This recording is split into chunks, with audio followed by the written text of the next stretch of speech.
Chanteuse et pianiste, Aretha Franklin se voit décerner au cours de sa carrière le titre de Queen of Soul.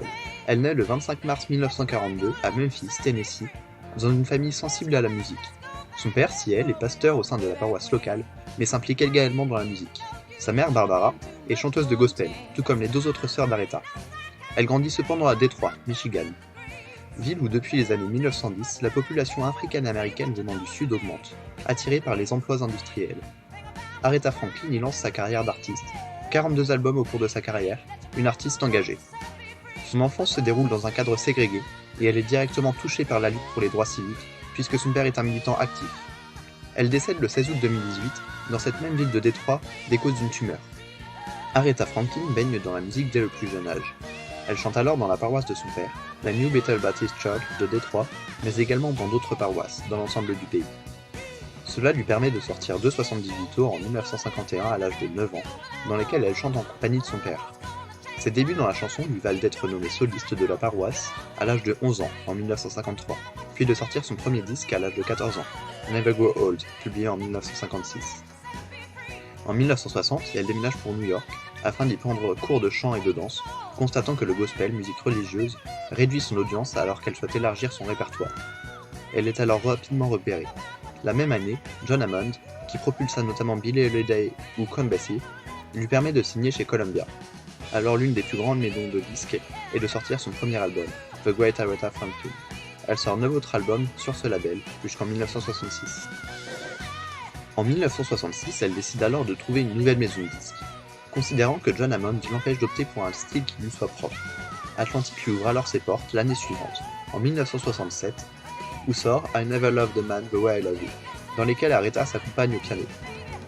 C'est une véritable revanche sur son début de carrière, puisque l'album est classé numéro 1 au classement Rhythm and Blues, numéro 2 au classement général et est le premier à passer le million d'exemplaires vendus au monde. Après quelques années plus discrètes, elle revient en 1972 avec l'album Amazing Grace, signant un retour au gospel. L'album est alors enregistré au cœur d'un temple baptiste. Il est récompensé de 8 Grammy Awards et est encore aujourd'hui classé parmi les 500 meilleurs albums de tous les temps.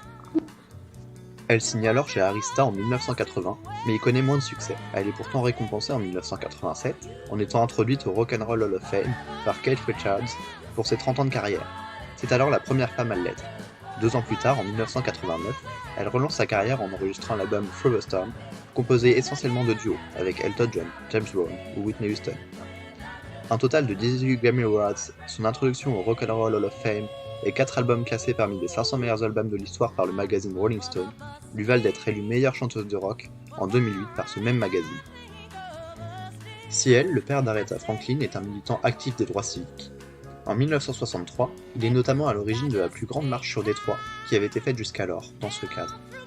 Il est alors proche de Martin Luther King. Aretha Franklin le rencontre alors à plusieurs reprises, celui-ci s'installant chez eux lors de ses passages à Détroit et lui permet de l'accompagner lors d'une tournée. Lorsque Martin Luther King meurt en 1968, Aretha se propose de chanter Precious Lord, chanson préférée du révérend, lors des funérailles.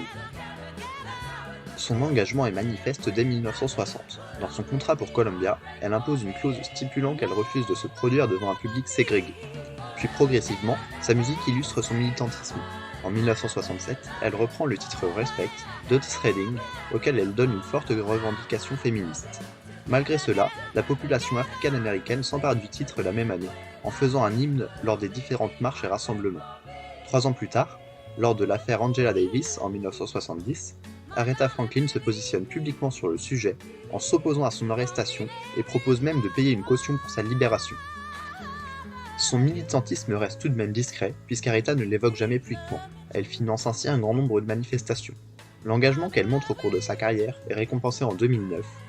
Tout juste élu président des États-Unis, Barack Obama l'invite à chanter My Country 'Tis of Thee lors de son investiture. C'est alors tout un symbole dans l'histoire des Africains américains.